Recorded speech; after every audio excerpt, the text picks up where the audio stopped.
이런 각종 증상들을 유발하기 때문에 굉장히 삶의 질을 떨어뜨릴 수가 있고, 자궁 근종을 꼭 치료해야 하는 이유는 무엇인가요?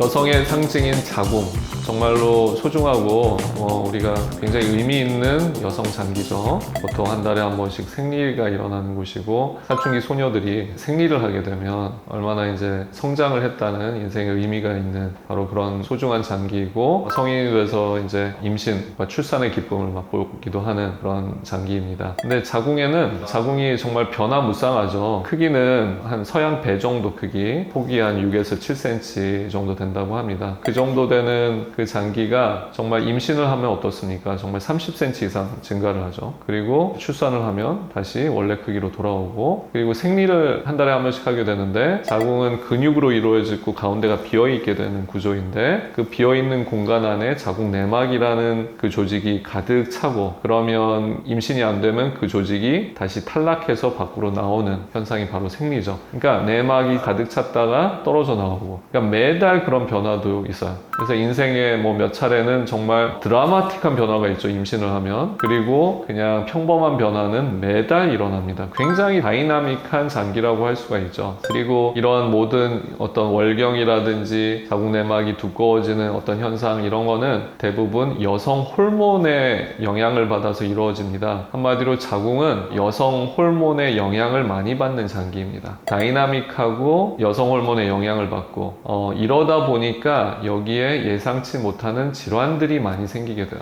여성 호르몬의 영향을 받아서 생기는 그런 질환의 대표적인 것, 그리고 자궁에 생기는 가장 흔한 종양이 바로 자궁 근종이 되겠습니다. 자궁 근종은 자궁 근육층이 여성 호르몬의 영향을 받아서 어떤 비정상적인 하나의 근육세포가 되고, 그게 스스로 자가 복제를 해서 비정상적인 근육 덩어리를 형성하는 것을 말합니다. 처음에는 아주 작게 시작을 하죠. 그래서 점점 커져서 1cm, 2cm, 5cm, 커지면 10cm 이상으로 커지기도 합니다. 아까 말씀드렸듯이 자궁의 크기는 6, 7cm인데 10cm가 되는 자궁 근종이 있다. 그러면 배보다 배꼽이 큰 그런 상태가 되겠죠. 그래서 보통 3cm 이상의 자궁 근종이라고 하면 보통 이제 크기가 커졌다라고 보통 얘기를 하게 되고, 필요한 경우에는 이제 치료를 생각을 해보게 됩니다. 그러면 자궁 근육층에 어떤 비정상적인 근육 덩어리 근종이 생기면 뭐가 안 좋을까요? 그냥 어차피 뱃속에 있고 별로 보이지도 않고, 정상 근육이든 비정상적인 근육이든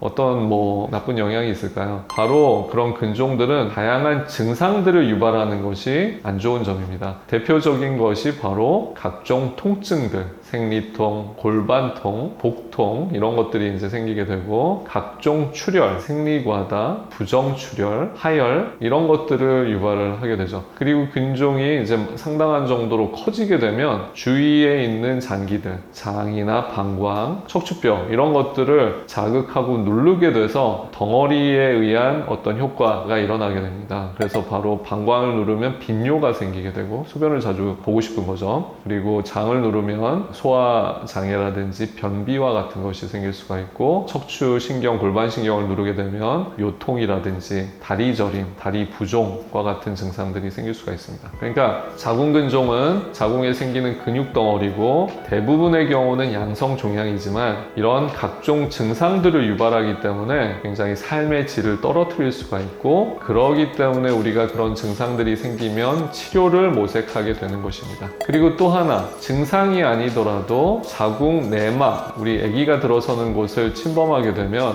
바로 난임, 어쩔 때는 불임을 이제 유발을 하게 되는 거죠. 그래서 우리가 자궁 근종을 치료하는 이유는 각종 증상들을 개선시키기 위해서가 첫 번째이고, 두 번째는 임신이 잘 되게 해서 난임을 안 생기게 하기 위해서라고 보시면 되겠습니다.